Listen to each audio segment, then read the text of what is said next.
ఇటీవల అక్కినేని నాగార్జున గారి రెండో అబ్బాయి అఖిల్ పెళ్లి బంధంలోకి అడుగుపెట్టిన సంగతి తెలిసిందే. దాదాపు 3 ఏళ్ల పాటు రిలేషన్ లో ఉన్న ఈ జంట ఈ జూన్ 6న పెళ్లి చేసుకుని భార్యాభర్తలుగా ఒక్కటయ్యారు. నాగ చైతన్య రెండో పెళ్లి చేసుకుని సంవత్సరం కూడా తిరగకుండానే అఖిల్ పెళ్లితో అక్కినేని ఫ్యామిలీలో సందడి నెలకొంది. ఇక అఖిల్ పెళ్లిలో సినీ ప్రముఖులు, రాజకీయ నాయకులు అందరూ పెళ్లికి హాజరై నూతన జంటను ఆశీర్వదించారు. ఇప్పటికీ సోషల్ మీడియాలో అఖిల్ పెళ్లి రిసెప్షన్ ఫోటోలు వైరల్ అవుతూనే ఉన్నాయి. అయితే అఖిల్ పెళ్లిలో నాగార్జున గారు ప్రైవసీని మెయింటైన్ చేశారు.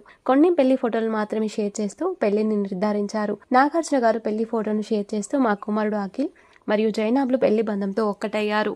మా కల సాకారం అయింది. మీ అందరి ఆశీర్వాదం కావాలి అంటూ పోస్టు పెట్టారు. అఖిల్ పెళ్లి ఫోటోలు సోషల్ మీడియాలో వైరల్ కావడంతో కొంతమంది నెటిజన్లు ఆశ్చర్యకరమైన కామెంట్స్ పెడుతున్నారు. మరి కొంతమంది మాత్రం అఖిల్ పెళ్లిపై నెగిటివ్ కామెంట్స్ పెడుతున్నారు. అసలు భాషికాలు కట్టకుండా పెళ్లి ఎవరైనా చేస్తారా? జైనాబ్ అసలు పెళ్లి కూతురులా కనిపించట్లేదు. ఫ్యాషన్ షోకి వెళ్తున్నట్లు రెడీ అయింది. ఇద్దరి మధ్య ఏజ్ గ్యాప్ క్లియర్ గా కనిపిస్తుంది అంటూ కొందరు కామెంట్స్ పెడుతుంటే, జైనాబ్ ప్రెగ్నెంట్, బేబీ పంపు క్లియర్ గా కనిపిస్తుంది, ఇదిగో ప్రూఫ్స్, అందుకే ఇంత సింపుల్ గా ఆచారాలను పక్కన పెట్టి పెళ్లి చేశారు అంటూ ఇష్టం వచ్చినట్లు కామెంట్స్ పెడుతున్నారు. నాగార్జున గారు తన చిన్న కొడులు జైనాబ్ ఇంట్లో ఉన్న ఫోటోలు ప్రస్తుతం సోషల్ మీడియాలో వైరల్ అవుతున్నాయి.